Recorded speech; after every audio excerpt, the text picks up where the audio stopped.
One quick reminder, if you want to know why each layer is taught in the order that it appears, go back and watch DVD 1. DVD 2 is for teaching only. There are more reads and reactions taught in this layer than any other. Here's a list of what the players will learn in this layer. Spacing and spots are synonymous. Since good spacing yields good offense, then learning how to use the spots is tantamount to learning good offense. Correct spacing is absolutely necessary for learning the read and react. Whenever a pass is made one spot away from the ball, the passer must make a basket cut. This is a rule that will never change. If you see a team that passes and stands, you can be assured it's not the read and react. Empty spots are to be filled with the highest priority being those spots one pass away from the ball. Players will learn what are front cuts and rear cuts and when to use each one.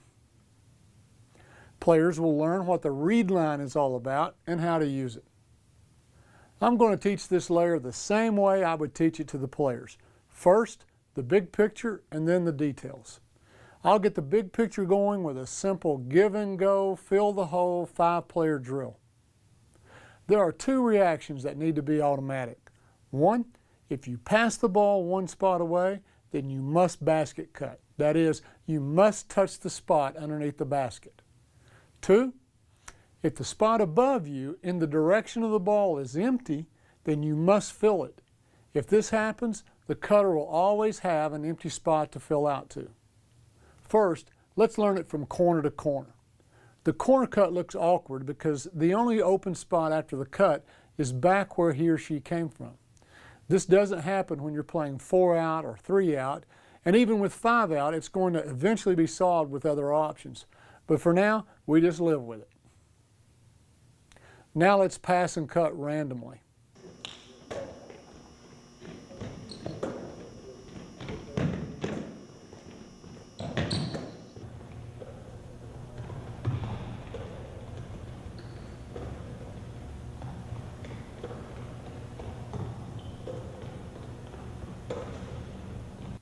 When you move to a 4-out formation, nothing changes but the spots on the perimeter. With a 4-out formation, 6 spots are created on the perimeter. Sometimes this works out to be a temporary overload on one side, but it can always be worked out. I've instructed the post player to simply stand in the mid post, high post, or short corner in order to illustrate that what you do with your post player has nothing to do with the habits and actions that are taught in this layer.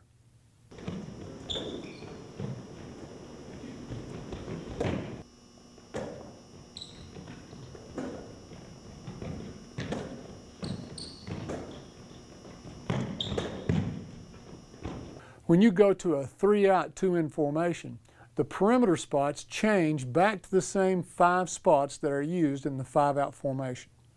With a little practice, players change from black to blue and blue to black without thinking about it.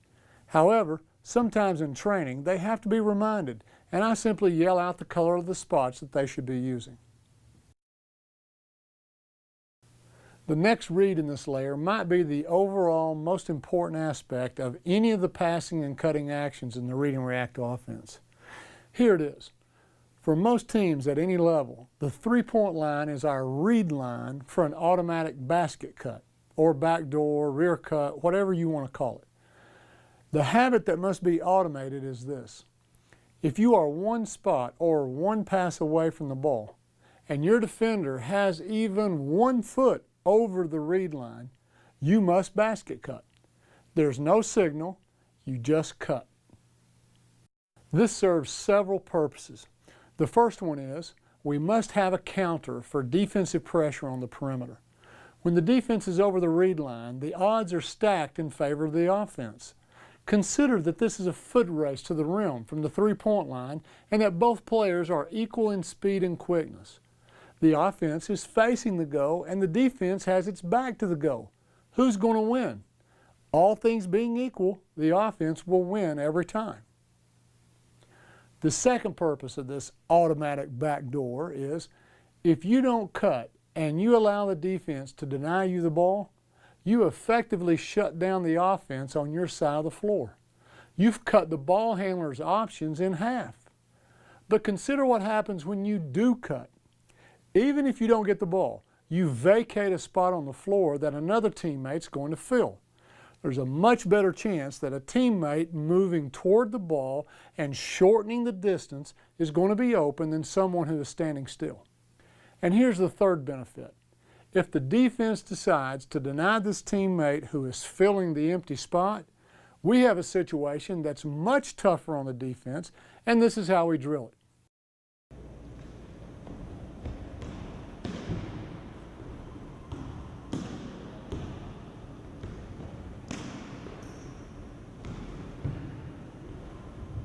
We can also drill this read and reaction by telling the defense to play inside the read line for a few passes and then randomly step over the read line. If the pass is thrown, they can steal it. The emphasis is to train the offense to have 10% of their attention on the ball and 90% of their attention devoted to their defender. Have your eye on the ball, but have all of your attention on your defender when filling an open spot.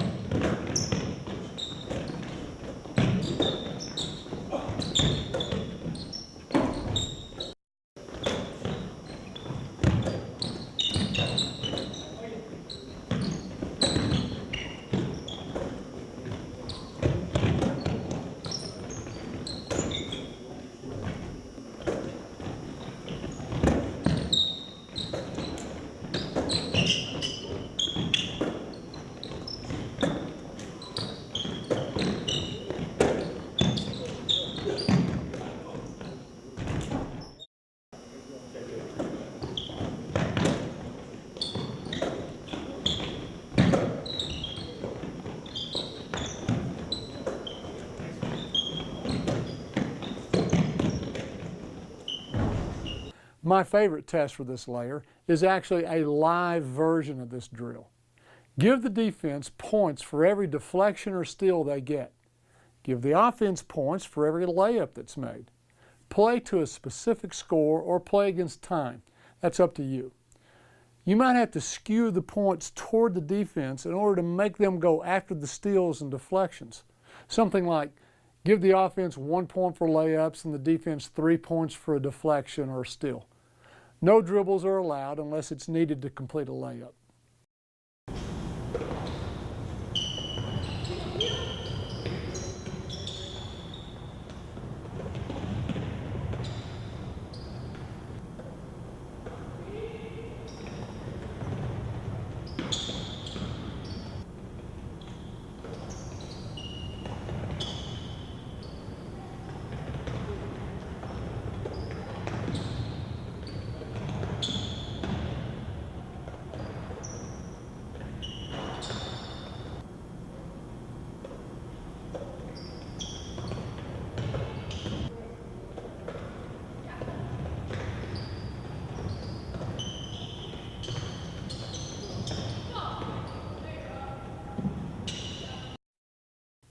I told you earlier that there's a lot in this layer, right?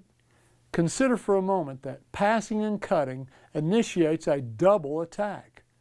Anytime a pass is made 1 spot away, a basket cut will follow, which is a scoring opportunity for the passer. However, it also follows that every time a pass and cut is made, a teammate will fill the empty spot with a chance to draw their defender over the read line and make a rear cut. This too is a scoring opportunity. So every pass is a double scoring opportunity. The cutter plus whoever fills their spot.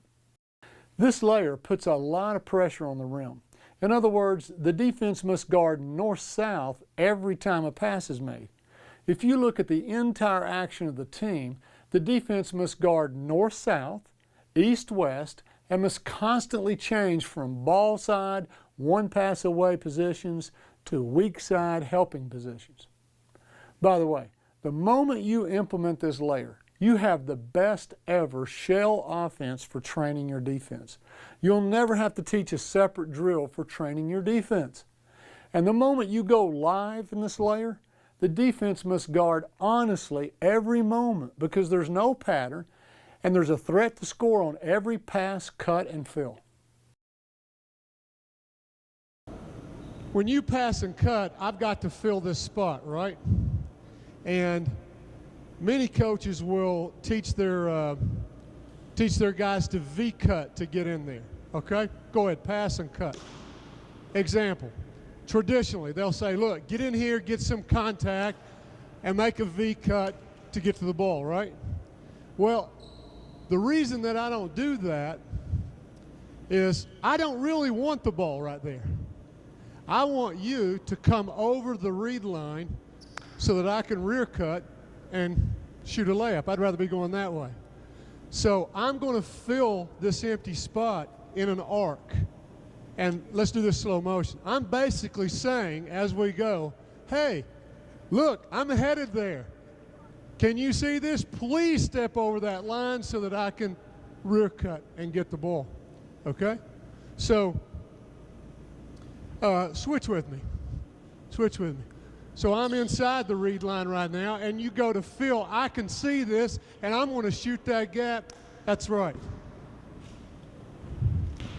So many coaches wonder why we just fill in an arc, you know? Well, I'm trying to drag the defender over the read line, okay? Here's why we don't do a lot of hard V-cutting and that kind of stuff to get the ball there. If we want to get the ball there, we have a real simple way. We just dribble there, okay? Of course, we all know that if you dribble there, you've got to cut, and nothing's lost. We still send somebody to go. We're filling out. So we don't waste a lot of energy with these hard V-cuts to get the ball here, okay? Because it's a matter of us really trying to get the ball in that direction. Does that make sense? A skip pass is defined as any pass that is not one spot away. In other words, a spot has been skipped. It could be that 1, 2, or 3 spots have been skipped. In this case, the passer is not required to cut. However, after the skip, a player 1 pass away could cut, especially if their defender is over the read line. There are 2 reasons that the skip passer is not required to cut. The first reason can be illustrated in this 4-out formation. The skip pass has created a scoring opportunity for the weak side post player. We don't want a cutter bringing their defender into the action. The second reason that the skip passer is not required to cut is to stretch the defense and be prepared for an immediate return skip pass. This would be the case if the first skip pass made the defense overshift their weak side defenders. Don't make any kind of fake on this front cut.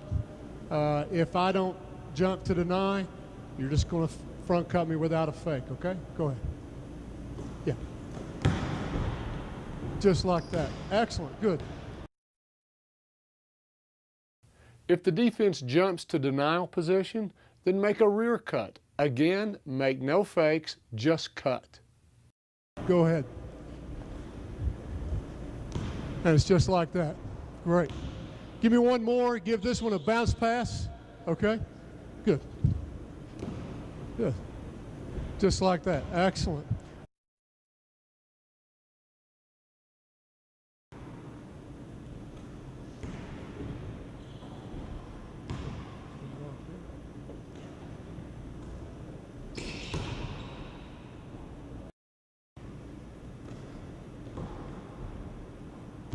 Yeah.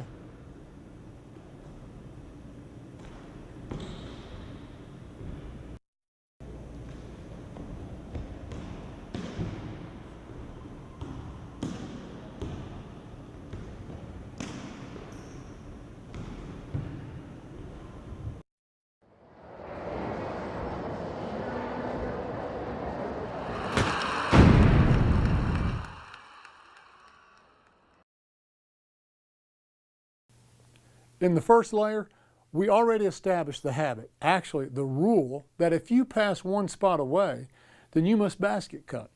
Well, the post is 1 spot away. Therefore, if you feed the post, then you must basket cut. And this is the essence of the read and react system. One habit or one action feeds easily and logically into the next action. By the way, there are more cuts available for the player who feeds the post, but this is a progression. I'll add those later.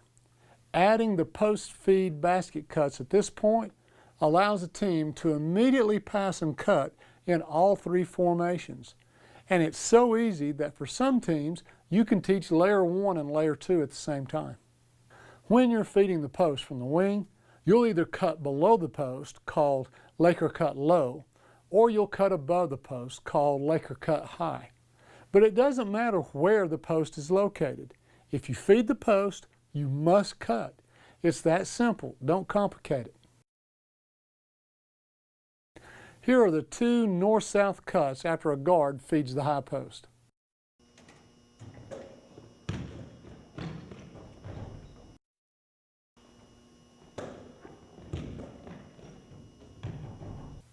I don't have names for these cuts. We could call them Laker cut right and Laker cut left, but in essence, they're just basket cuts. I said earlier that any new action must dovetail seamlessly into previous habits of action. Well, the player who feeds the post and cuts is simply a basket cutter and follows the same habit of action that he or she learned in the previous layer, and that is, for now, find an empty spot on the perimeter and fill out. But notice that with 4 out and 1 in, there are 2 possible perimeter spots to fill. It's at this time that you'll explain to your players that not only does the ball handler have lots of freedom in the read and react, but the basket cutter has choices as well. And here's your first set of choices. Which side do I fill out? What about the empty spot that the cutter left on the perimeter? This is not a new habit. The spot will be filled because that's what we did in the previous layer. Let's look at this action and answer some questions about it. When the wing feeds the post and no one is in the corner, then regardless of the direction of the cut, the guard must fill the empty wing. Therefore, there's movement by everyone on the perimeter. But if the passer has teammates to the right and left, as in the case of a guard feeding the high post, then the direction of the cut will pull a teammate into the empty spot. Example, if the guard cuts to the right, then these teammates will fill. If the guard cuts to the left, then this teammate fills the spot. You might ask, what happens if the wrong player fills the spot? Well, nothing will happen. Offensive actions will continue as long as no one freezes up. The read and react is very hard to mess up. Tell your players this because it will lower their anxiety. Now let's link it up and dovetail it into other layers. In other words, let's learn how to play. Combinations are the very essence of the read and react.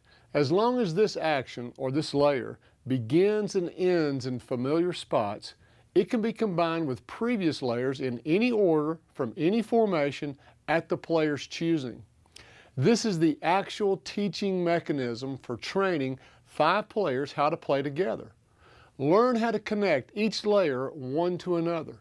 Develop the ability to flow effortlessly from one action to another, always remaining in familiar spots.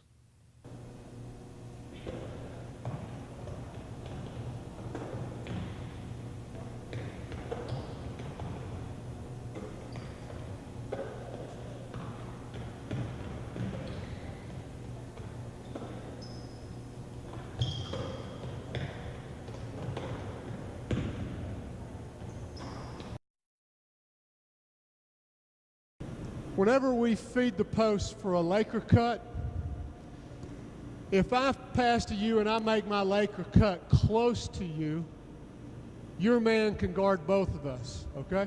So if I'm going to make a Laker cut high, our rule is we try to touch this high post elbow before we cut in here, okay? Vice versa, if I make a Laker cut, straddle the mid post, get right on that mid post. If I make a Laker cut, like right now, I got an equal chance either way with you in the mid post. So if I choose a Laker cut low, again, I want to try and touch this short corner, ensure that I go below this big block, and we have spacing, your man can't guard both of us. Okay? Can you demonstrate that? And just give him a pass for a shot. Go ahead. Excellent. Good. Rotate on out. I want you to take a Laker cut high and just make sure you touch that red high post spot. Go ahead. And you guys have got to feel, okay? So let's do that one again, okay? And the moment he leaves this spot, you guys have got to feel. Go ahead.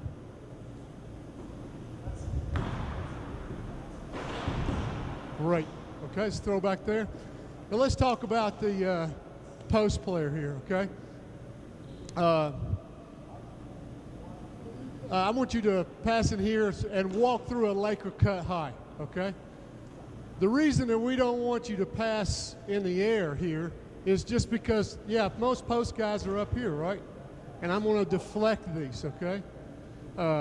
Switch with me. I'll show you. I'll make it even more obvious. If you're on defense, come do that again, okay? And I'm down here, Lola, and I'm going to try to make this air pass. Look at where you are, you know? I don't want to make any kind of air pass with this guy behind me. So I want to catch this, chin it, ever how your coach teaches you to do this, hold it secure, three-point contact, ever how you're taught to do this. But I want to work on just dropping this pass around your hip under those arms. Obviously, if your arms are down, yeah, I'll do something different. But most are not. Most post players, the chance of deflecting is up here, okay? Rotate. Give me a Laker cut low, okay? Good. Laker cut low, good. I just want to be able to drop that, okay? It's almost just a drop, okay? I can also make your cut a little harder. Go ahead. I can also just kind of hide this ball from you and drop it around you, okay?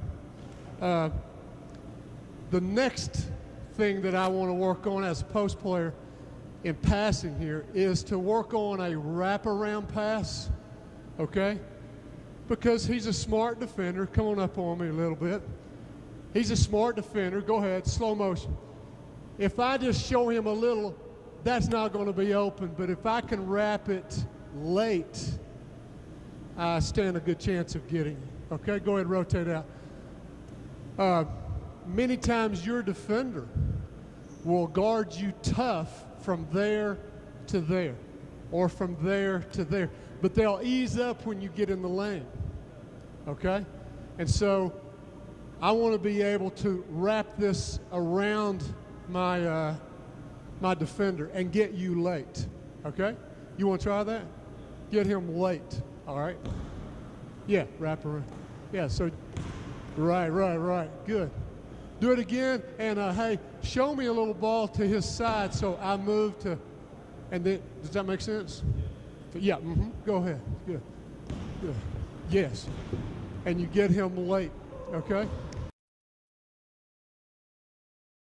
Sometimes when you feed the post, and you're going to make a Laker cut, the defense tries to slow you down by getting into your body, making some contact, okay? So what I want you to consider is using that contact as a signal to change directions. Instead of fighting it, use it as a read to go in the other direction, like this.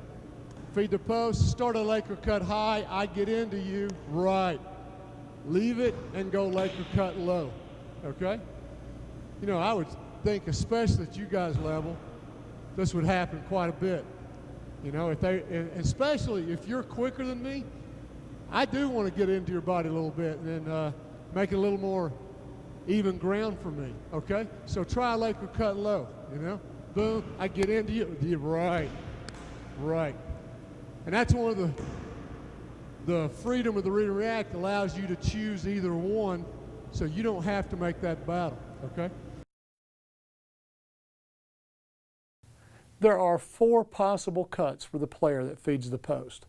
Nowhere else in the read and react are there multiple choices for the passer. There are several reasons for this.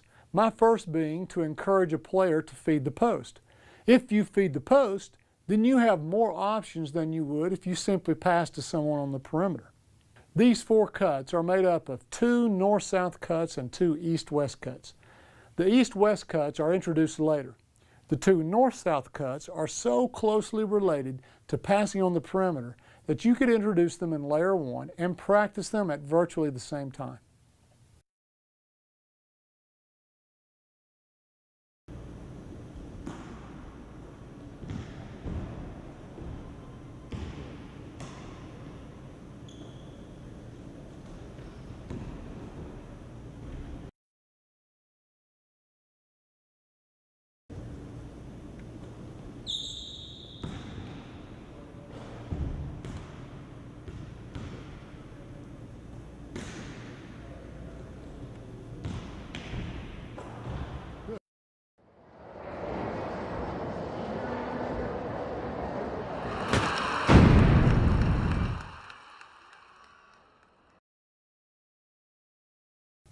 Why introduce the east-west dribble at so early in the system? In technical terms, because it fits. The reason for having it, the defensive read, the scoring opportunity, and overall action is very close to the pass and cut layer. With both pass and cut and dribble at, the ball is traveling east-west one spot, it initiates a basket cut, and empty spots are filled on the perimeter.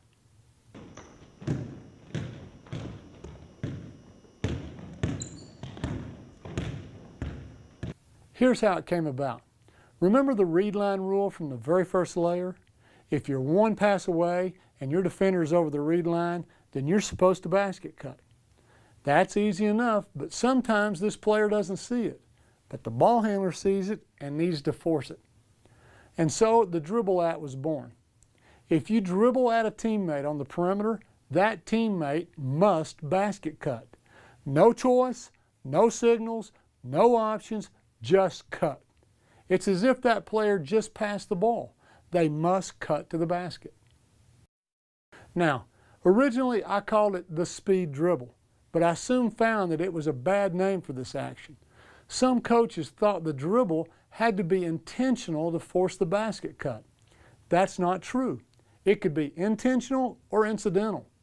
In other words, any type of east-west dribble except the back-to-the-basket power dribble forces a basket cut by the next player. If this player doesn't cut, then it screws up our spacing, and I can't have that. Our spacing must be preserved. So I changed the name to dribble at. Whenever the ball is dribbled at you, you must basket cut. It doesn't matter whether you're being overplayed or not. The ball handler is controlling this action. If you're being dribbled at, your job is to cut whether you understand why or not. I could, for no reason at all, just drift east-west with my dribble. You still must cut. Now, I would hope that the ball handler develops a little more discipline in terms of actions chosen, but regardless, the cut must occur. The reason for it, the cut itself, and the scoring opportunity are straight out of the pass and cut foundation. It's a simple 2-player read and react that can be drilled until it's automatic. But what about the rest of the team? This is another reason it fits the pass and cut foundation. The basket cutter behaves as if he or she has just made a give and go in the first layer. If the cutter's not open, then he or she is already in the pass and cut groove from layer 1. Fill out to an empty spot, post up, whatever. The empty spot behind the dribbler is filled as if there was a pass and cut. Once again, the prerequisite for a new layer is met. It dovetails seamlessly into the actions and habits of previous layers. If the cutter's not open, then the hunting can continue without missing a beat. I want to point out that nothing is lost if the dribble at fails to yield an immediate scoring opportunity. If the cutter's not open, then nothing is lost. We've moved the defense and created some filling action behind the ball handler. Maybe the ball handler is trying to drag a teammate into a fill the empty spot action in hopes of creating a scoring opportunity. Sometimes the ball handler just wants your spot, perhaps to feed the post or something.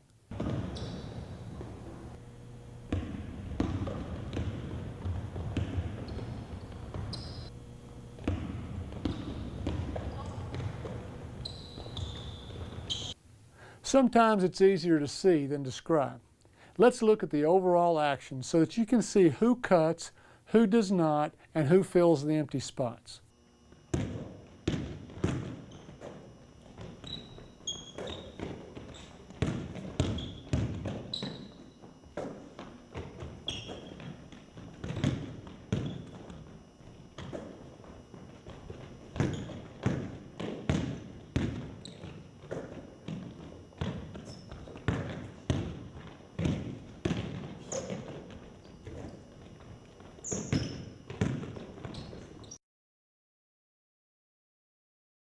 Here's the hybrid game that I mentioned earlier.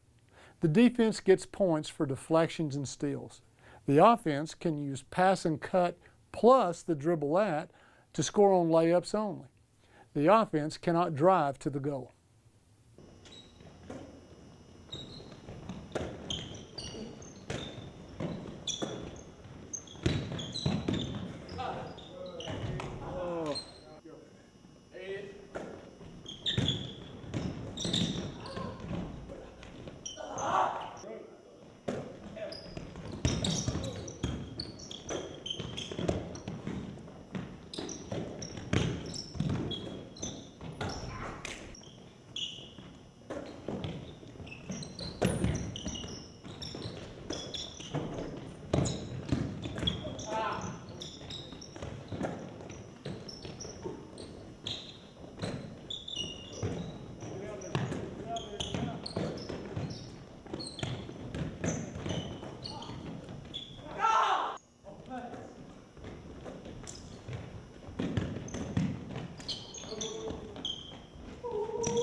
Come to the high post.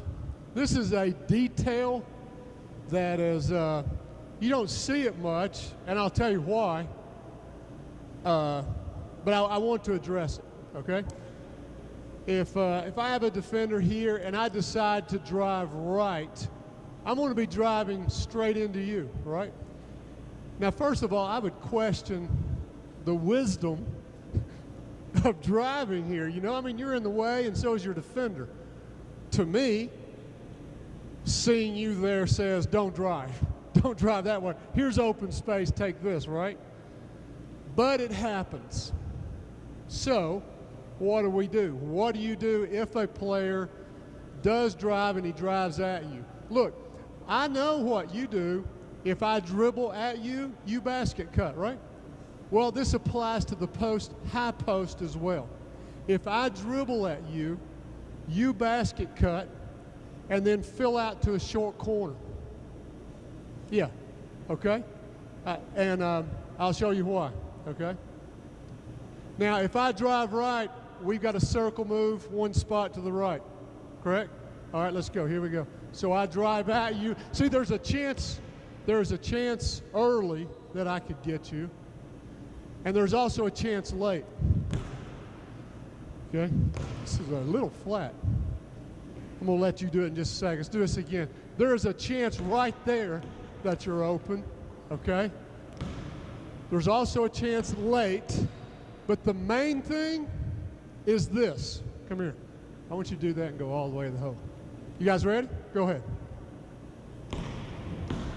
Yeah, the main reason for you to do this and go here is just get out of his way and let him get to the rack, right? Now, there's another reason, the last reason in moving down here, besides getting out of the way, perhaps getting a pass, is you're going to wind up in weak side rebounding. So just on your way down here, if he's taking to the rack, it takes nothing to take a step and clean this up, okay? So try that, do that again, okay? Yeah, go all the way to the rack. Right. Pretty easy to be in good rebounding position here, right? Go 3 out, 2 in. Mid-block, yeah, mid-post. I'm sorry, I'm going to change that. Go to the high post. You can stay there in the mid-post.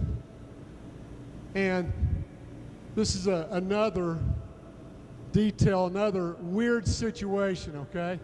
Look, as far as you're concerned and the wing is concerned, and as far as you're concerned, everyone knows what to do if you drive right around me, correct? The question that I keep getting is, what about our high post? Well, again, we treat our high posts like they're perimeter players. If you dribble at them, they basket cut. So if you were to drive right, you're dribbling at him, he's going to basket cut.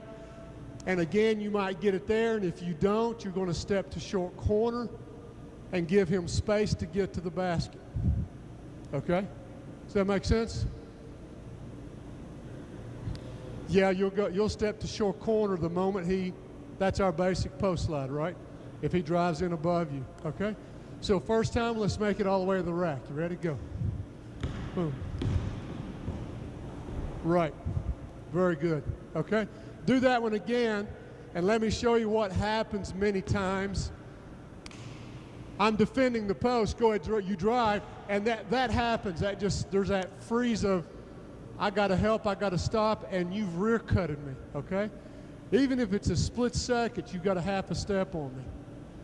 Someone like yourself, we could just throw it straight to the rim, right? If I hesitate for a second, if I see that drive and just take this step, you've beat me, correct? Okay?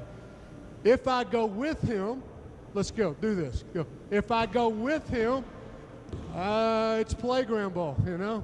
Thank you. You should thank me, yes. Okay? Just get out of your way and let you get to the rack, okay? But you still have the same windows that you would have in a traditional 3-out, 2-in. 2 people to pitch to, 2 people to dish to at the basket, and your chance to get to the rack, okay?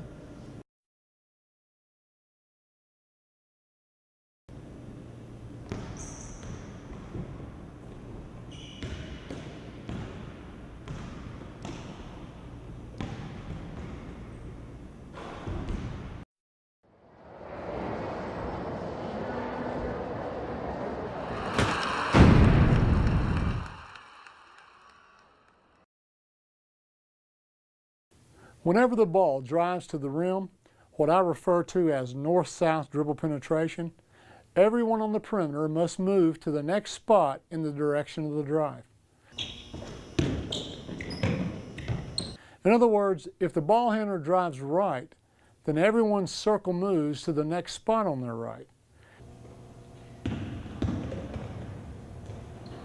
If the ball is driven left, then everyone's circle moves to their left. The small circle around the ball defender turns the large circle on the perimeter.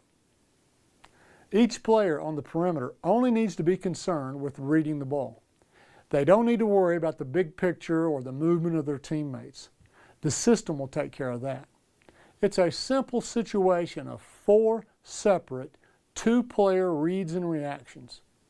With no decisions to be made, those without the ball can move quickly and decisively.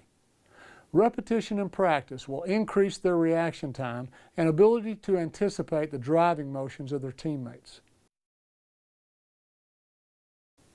This section is a bit longer than the others, but it can't be helped. There's a strategy to circle movement, and the strategy is a sum of the details. There are 3 reasons for circle movement that will help you with the strategy. On the youth level, most offensive players and most defensive players react to dribble penetration by standing and watching. If the defense is standing and watching, and I can get those without the ball to move to the next spot, good things will happen for the offense. It's that simple. On any level above youth teams, defense reacts to dribble penetration by helping, rotating, and recovering. Here's an example of standard help and rotation.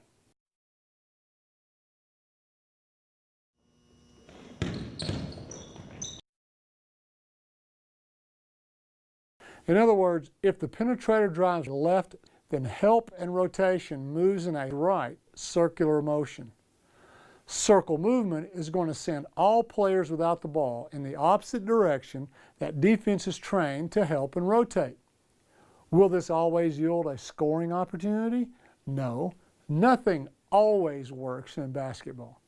But over the course of a game, if my offense is rotating in the opposite direction of the defense, then it puts the odds in favor of my offense.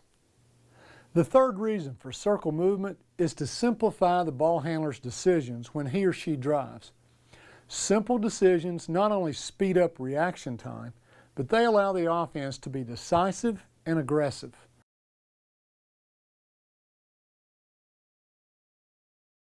The design of the system is meant to provide the following for the penetrator at all times and in all formations. First and foremost, I want to provide space to get to the rim. I want those without the ball to move in such a way that if their defenders go with them, it will provide space for the penetrator to get to the goal. If defensive help comes from the most natural defensive position, then I want a teammate moving into a natural pitch window so that our penetrator has an easy and predictable pass that can be made without a turnover. Natural defensive help usually comes from one spot away in the direction of the drive. At least one teammate without the ball will be moving into a position such that if they receive a pass from the penetrator, it will result in a layup. So, we have the penetrator threatening the goal and at least one other teammate threatening the goal. This is part of a balance that I'm trying to maintain with everyone's slides. I don't want all the passing threats to be on the perimeter, and I don't want all the pressure to be on the rim. I want the defensive team to be required to defend both the perimeter and the goal at the same time on every drive. By the way, this layup threat is provided by the post player slides when we go 4 out or 3 out. We'll get to those in the next layer. If the defense stops the drive and rotates to cover all natural passes in front of the penetrator, then circle movement will provide a safety valve behind the penetrator. On even the most elementary level of the game, dribble penetration draws defenders to the ball and leaves a hole on the perimeter from where the penetration began. In other words, if the penetrator is stopped from getting to the rim and all passing windows in his or her field of vision is covered, the safety valve behind them will bail them out of trouble. There's no need to risk a turnover by trying to beat 2 or 3 defenders or force a risky pass. Just stick the landing, reverse pivot, and pass back to the position from which you came. Basic circle movement is going to provide these passing windows for most dribble penetration scenarios, but not all of them. To be 90% complete, we need the next 2 layers, basic post slides and the baseline drives. To be 100% complete, we would have to add the advanced post slides layer. Consider what happens when circle movement has moved beyond habit to the point of automation. By the time the ball hits the floor, the feet of those without the ball are already moving to the next spot. Absolutely zero thinking by those without the ball. At this level, the ball handler knows where each teammate is heading. The ball handler does not look for teammates. The ball handler reads where the defensive help is coming from. The moment that defender commits, the moment that defender bites the bait, the pass has already left the hands of the ball handler and is on its way to the appropriate spot. Now you're prepared for helping defensive schemes of all kinds. If your opponent wants to help with a defender 2 passes away, fine, bring it on.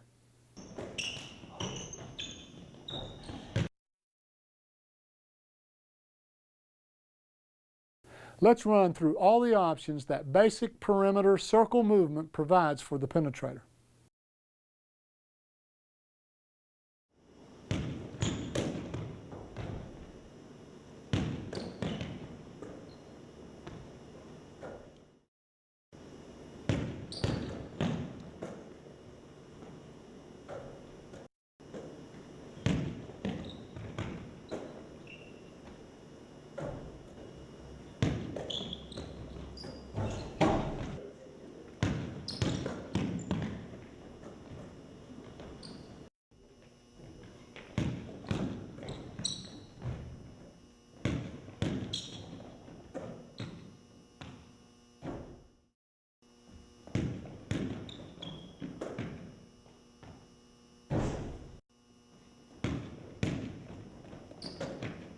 regress.